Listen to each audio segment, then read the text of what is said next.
Para empezar a cerrar, digamos que este par de temas iniciales sobre los conceptos básicos de finanzas corporativas, pues traje un par de casos de la vida real. El ejemplo anterior de las tiendas de uno, llamado Coba Colombia SAS, eh, las vamos a poder ver acá. Estas son las compañías, digamos que más grandes del país.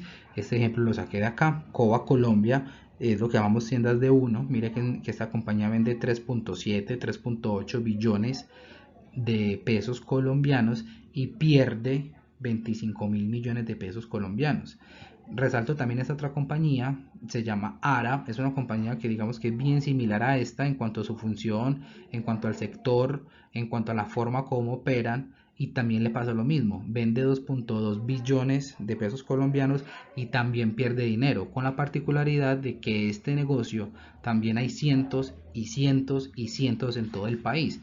Esto lo hago para que interpretemos que la sostenibilidad y el crecimiento lo da la caja, no lo da ni la utilidad ni tampoco en un principio la rentabilidad. Y este ejemplo lo traigo para que seamos muy conscientes de que la caja es, o el EBITDA más bien, es el huevito de oro, el que tenemos que cuidar y vigilar e implementar todas las acciones tendientes para que ese EBITDA sea tan bueno y tan suficiente de que no se vaya malgastado en capital de trabajo, es decir, en cartera o en inventarios. De modo que, más allá de que la empresa logre generar utilidades o no, que sería muy importante obviamente combinar el hecho de generar caja y generar utilidades, pero para hacerla sostenible en un principio hay que velar por la caja más allá de velar por la utilidad. Y esos son dos ejemplos de la vida real colombianos en los cuales empresas que vienen con un capex grande, invirtiendo fuertemente y creciendo en más de 1000 tiendas en todo el país, cada una de ellas tienen utilidades negativas, sin embargo tienen la habilidad de crecer año con año. Así como les puse el ejemplo de esta compañía llamada De Uno y de Ara, que tienen muy buen capital de trabajo, también les traigo otro ejemplo de compañías colombianas. Esta es Ecopetrol, que es una de las compañías más grandes del país, y vamos a ver para qué han utilizado el EBITDA. Esta EBITDA año con año pues venía siendo 22 billones, 18, 18, 23. Su porcentaje de EBITDA y su margen EBITDA también es ascendente. ¿Qué quiere decir esto? Que cada 100 pesos que venden, 42 de esos 100 pesos es EBITDA. ¿Y para qué es el EBITDA? Recordemos que el EBITDA tiene varios destinos: pagar impuestos, hacer CAPEX, cubrir el capital de trabajo, distribuir dividendos a los socios, por ejemplo, o amortizar deuda, entre otros. Entonces, mientras este sea mayor, más capacidad tengo de atender esos otros compromisos. Entonces, esta compañía, digamos que viene con un margen de EBITDA creciente en porcentaje y obviamente en dinero, y lo ha destinado con tal fin. Logró reducir su endeudamiento en 17%.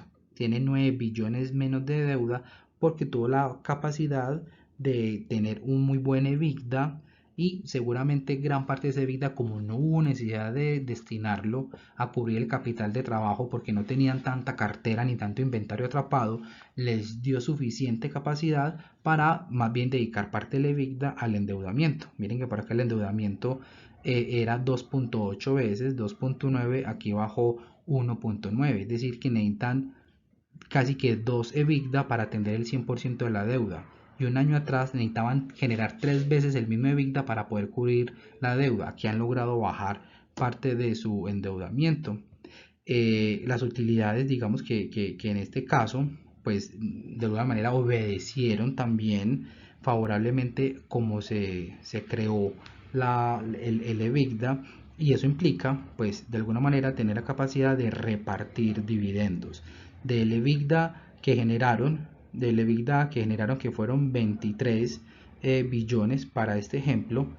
Ese EBITDA, después de descontarle otros gastos, otros ingresos y otros costos como tal, generaron una utilidad de 6.6 billones y decidieron repartir prácticamente la mitad de la utilidad que generaron. Repartieron prácticamente el 50%, que equivale a 3.6 billones de los 6.6 que lograron generar.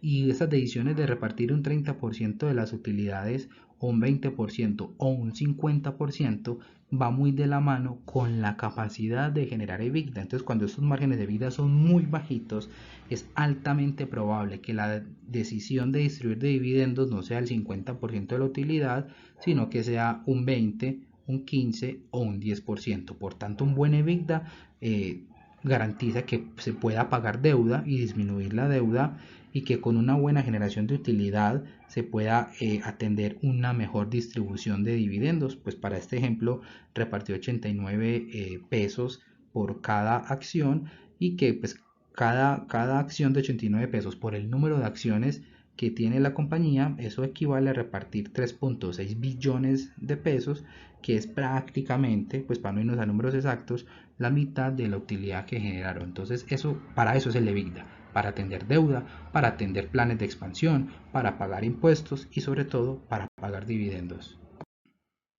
Acá vamos a ver otro ejemplo de una de las compañías también insignia de Colombia, se llama Grupo Argos. Vamos a ver para qué sirve el EBITDA. El EBITDA en este caso sirve, arrancaron con una caja inicial, es decir, en sus bancos, en sus cuentas tenían 552, voy a decir que son 552.000 dólares para redondear pues como las cifras. Generaron un EBITDA de 533.000 dólares, lo que quiere decir que tienen una posición o una caja de 1 millón de dólares. Recordemos que el EBITDA es la medida o la capacidad operativa de generar caja. Como ya arranqué el año con cierta caja y generé un EBITDA durante el año de esto, pues tengo una caja de 1.000. ¿En qué pudimos invertir esos 1.000 o ese millón? Pues en variación de capital de trabajo, es decir, la forma como quedó atrapada los inventarios, la cartera y las cuentas por pagar. De estos 1.000 se consumieron 230 atendiendo ese exceso de cartera o ese exceso de inventario, es decir, que el capital de trabajo consumió prácticamente el 20% del EBITDA no, pues de la caja que tenemos. Si uno la compara con el EBITDA, casi que la mitad de este EBITDA se consumió en capital de trabajo, lo que uno empezaría como a repensar si realmente este EBITDA fue provechoso o no. Más allá de que fue provechoso o no, lo que sí sabemos es que casi que la mitad del EBITDA que generamos se fue en atender los compromisos del crecimiento de la cartera o de los inventarios. En esta compañía favoreció especialmente en que el año anterior habían cerrado con una caja muy alta, casi de la misma magnitud de la EBITDA que generaron sobre el año. Entonces la sumatoria de estos dio 1.000, con lo cual pudieron atender tranquilamente estos 230. Hicieron un CAPEX operativo y estratégico, es decir, hicieron inversiones de 88 y 84. Entonces de estos 1.000 se resta se resta 88, se resta 84, pagaron impuestos por 133, otros gastos pues financieros ahí de 76, repartieron dividendos por 132 y tienen otros gastos por acá de 26. ¿Qué es importante acá? Que esta compañía ganó el año fue por la caja con la que arrancó. Si no hubieran tenido esta caja o fuera mucho menor y comparáramos todas estas erogaciones con el EBITDA que generamos, miren que prácticamente la mitad de este EBITDA, que es 500, se fueron atendiendo capital de trabajo. Se fueron atendiendo impuestos, más o menos un 33%, y se fueron beneficiosamente para los accionistas repartiendo dividendos. Entonces acá el consumo de capital de trabajo fue demasiado intensivo, todas que representó el 50% del EBITDA generado. Lo salvó, vuelvo y repito, la caja que tenían con la que arrancaron el año. Entonces consumieron en total 769.000 dólares de los 1.000 que tenían entre la caja inicial y la EBITDA que generaron, y pues cerraron con una caja final. Esto es un corte pues como a un semestre de 316. Cerraron positivos y lograron de alguna manera darle sostenibilidad pues para este ejemplo.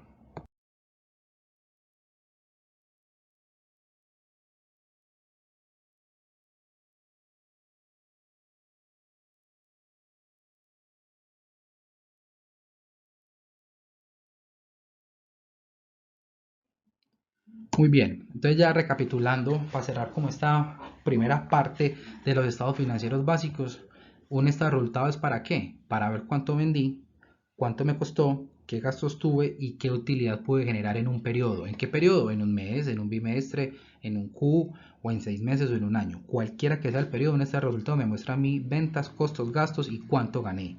Por otro lado, un balance que me muestra. Un balance me muestra la situación de la compañía, es decir, cuánto tengo, cuántos activos tengo en inventario, en caja, en cuentas por cobrar, o cuántos pasivos tengo en obligaciones financieras o en obligaciones con proveedores y cuánto patrimonio tengo, es decir, el aporte inicial de los socios. Entonces un balance me muestra cuánto tengo, un estado de resultados me muestra pues cuánto vendí y cuánto gané. Y un flujo de caja, que es un tercer estado financiero muy importante, me muestra las entradas y salidas de recursos de la compañía, de entradas por todo lo que vendí y salidas por todo lo que tuve que pagar, más allá de que sean gastos o que sean obligaciones financieras que tuve que pagar. Entonces, estos son como los tres estados financieros principales: el estado de resultados, el balance general y caja.